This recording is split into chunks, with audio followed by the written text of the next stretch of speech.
श्री स्वामी समर्थ, जय जय स्वामी समर्थ. स्वामींचं नाव घेऊन आजच्या ह्या नवीन व्हिडिओला सुरुवात करते. दरवर्षी अश्विन अमावास्येला दिवाळीचे लक्ष्मीपूजन केले जाते. हिंदू धर्मातील हा सर्वात मोठा सण मानला जातो. दिवाळी हा सण प्रभू रामचंद्र 14 वर्षाच्या वनवासानंतर अयोध्येला परत येतात याचा आनंद साजरा करण्याचा सोहळा म्हणून दिव्यांचा हा सण साजरा केला जात असतो. अयोध्या नगरी त्यावेळी दिव्यांनी आणि रांगोळीने सजली होती. त्या दिवसांची आठवण म्हणून दिवाळी हा सण साजरा करण्याची परंपरा चालत आली आहे. पंचांगानुसार अश्विन कृष्ण अमावास्येला देवी लक्ष्मीची आराधना केली जाते. या दिवशी देवी लक्ष्मीसोबत धनाचे देवता कुबेर आणि गणपती बाप्पांची पूजा करणं शुभ मानलं जातं. दिवाळीत देवी लक्ष्मीची पूजा ही प्रदोष काळात केली जाते. अमावास्या ही 31 ऑक्टोबरला दुपारी 3:52 सुरू होईल. तसेच अमावास्या ही 1 नोव्हेंबरला संध्याकाळी 6:16 समाप्त होईल. ज्योतिषशास्त्रानुसार उदयतिथी 1 नोव्हेंबरला येते. त्यामुळे या दिवशी लक्ष्मीपूजन हे केले जाईल. 1 नोव्हेंबरला संध्याकाळी 6:04 ते रात्री 8:35 लक्ष्मीपूजनाचा मुहूर्त असल्याचं सांगितलं आहे. पण या 2 तासात जवळपास 12 मिनिटाचा सर्वात शुभ मुहूर्त आहे. हा मुहूर्त संध्याकाळी 6:04 सुरू होईल आणि तो संध्याकाळी 6:16 संपेल. त्यामुळे आपल्याला सर्व पूजेची तयारी आधीच करून ठेवायची आहे आणि या शुभ मुहूर्तावर आपल्याला माता लक्ष्मी तसेच कुबेर देवता आणि गणपती बाप्पांची पूजा ही करायची आहे. या दिवशी शुक्रवार असून स्वाती नक्षत्र पडत आहे. त्यामुळे देवी लक्ष्मीसोबत शुक्राचा प्रभाव असणार आहे. शुक्र हा ग्रह भौतिक सुखांचा कारक आहे. त्यामुळे या दिवसाचं महत्त्व आणखी वाढलेलं आहे. माता लक्ष्मीला या काळात त्यांच्या प्रिय वस्तू अर्पण केल्याने खूप शुभ फळ मिळतं. ज्योतिषशास्त्रानुसार देवी लक्ष्मीला कमळाचे फूल, कमळाच्या बिया, बताशे, खीर आणि गुलाबाचं अत्तर अतिशय प्रिय आहे. म्हणून आवर्जून आपल्याला लक्ष्मीपूजनाच्या दिवशी या सर्व वस्तू माता लक्ष्मीला अर्पण करायच्या आहेत. या दिवशी आपल्याला पूजा तर करायची, सेवा तर करायची, पण त्याचबरोबर काही विशेष उपायसुद्धा करायचे आहेत. आणि म्हणूनच आपल्याला आज संध्याकाळी दिव्याखाली ही एक वस्तू ठेवायची. ही वस्तू ठेवल्यामुळे आपलं एका रात्रीतून आयुष्याचं सोनं झाल्याशिवाय राहणार नाही. त्याचबरोबर आपली कितीही कठीणातील कठीण इच्छाही ताबडतोब पूर्ण होणार आहे. आपल्या आयुष्यामध्ये सुख, समृद्धी, ऐश्वर हे कायम टिकून राहणार आहे. अतिशय प्रभावी असा हा उपाय, ज्याबद्दल सविस्तर आणि महत्त्वाचीशी माहिती मी तुम्हाला या व्हिडिओमध्ये देणार आहे. तर व्हिडिओ पूर्ण पहा. आणि जर तुम्ही माझ्या चॅनलवर नवीन असतील तर चॅनलला सबस्क्राईब करा आणि शेजारी बेल आयकॉनसुद्धा प्रेस करा, जेणेकरून तुम्हाला माझ्या नवनवीन व्हिडिओचं नोटिफिकेशन हे मिळत राहील आणि तुम्ही एक पण व्हिडिओ मिस करणार नाही.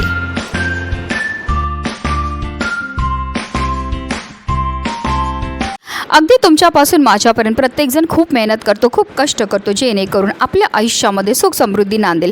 पण बऱ्याचदा काय होतं ना, आपल्या घरामध्ये काही दोष असतात किंवा आपल्यामध्ये काही दोष असतात. त्यामुळे सुद्धा आपल्याला कोणत्याही क्षेत्रामध्ये यश हे मिळत नाही. आपण मेहनत तर करतो, कष्ट तर करतो, पण आपल्या कष्टाला आपल्या नशिबाची साथ ही मिळत नाही. आपल्या घरी पैसा तर येतो, पण आलेला पैसा टिकून राहत नाही. तर या प्रकारच्या समस्या का निर्माण होतात? त्या निर्माण होतात आपल्या घरामध्ये की आपल्यामध्ये असणाऱ्या दोषामुळे. जर आपल्याला की आपल्या घराला नजर लागलेली असेल, कुंडलीमध्ये राहू, केतू, शनी या ग्रहांचे दुष्प्रभाव असतील किंवा पितृदोष असेल किंवा वास्तुदोष असेल, तर त्यामुळे सुद्धा आपल्या घरामध्ये वारंवार भांडणं होणं, आजारपण येणं, कलह होणं, त्याचबरोबर पैसा न टिकणं, नवरा बायकोचं न पटणं, मुलांचं न पटणं, मुलांची कोणत्याही क्षेत्रामध्ये प्रगती न होणं, त्याचबरोबर घरामध्ये कोणत्याही सदस्याला कोणत्याही क्षेत्रामध्ये यश न मिळणं, यासारख्या समस्या ज्या आहेत त्या निर्माण होत असतात. आणि म्हणूनच जर अशा विशेष स्थितीला आपण काही विशेष उपाय केले तर त्यामुळे निश्चितच आपल्याला या सर्व दोषांपासून मुक्तता मिळण्यामध्ये मदतही मिळत असते.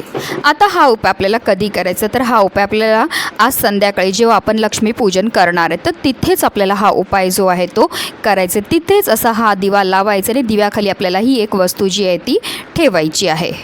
तर ह्या उपायाकरता आपल्याला एक मातीची पंतीही लागणार आहे. दिवाळीमध्ये मातीच्या पंतीला अनन्यसाधारण असं महत्त्व आहे. घरोघरी दिवाळीमध्ये मातीची पंती ही प्रज्वलित केली जाते.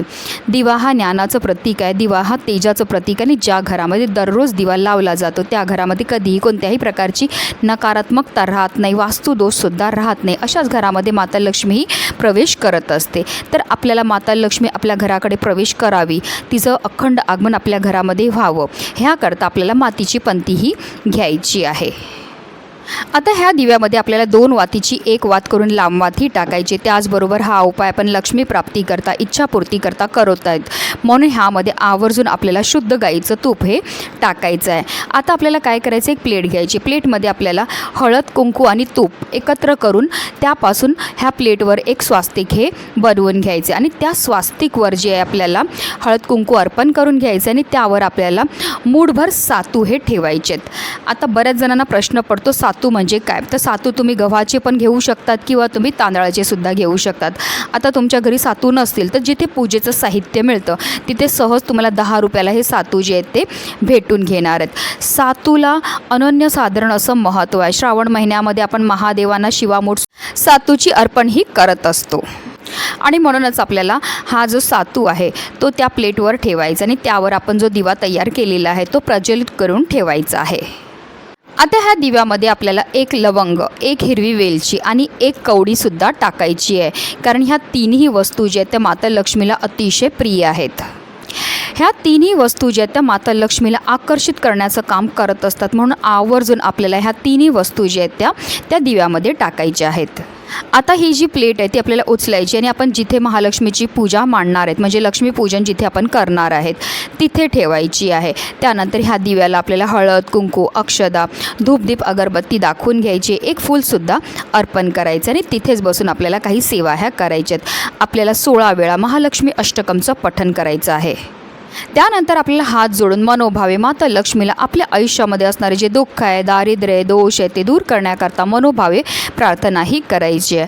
आता ह्या दिव्यामध्ये आपल्याला तूप एवढं घालायचं आहे की जेणेकरून हा दिवा कमीत कमी रात्री 12 वाजेपर्यंत तरी प्रज्वलित राहील. ह्या दिव्याखाली जे आपण सातू ठेवलेले आहेत ह्याला लक्ष्मीकारक म्हटलं जातं. माता लक्ष्मीचं साक्षात रूपसुद्धा म्हटलं जातं आणि जेव्हा आपण असे हे सातू ह्या दिव्याखाली ठेवतो तर त्यामुळे माता लक्ष्मी ही आपल्यावर प्रसन्न राहते आणि तिचं अखंड आगमन आपल्या घरामध्ये होत असतं. आता दुसऱ्या दिवशी आपल्याला काय करायचं आहे, ह्या दिव्याखाली जे सातू आहेत ते आपल्याला ह्या सेवा केल्यामुळे अभिमंत्रित होतात आणि हे अभिमंत्रित सातू जे आहेत ते आपल्याला एक लाल रंगाच्या कपड्यामध्ये बांधायचे आणि त्याची पोटली तयार करायची आहे.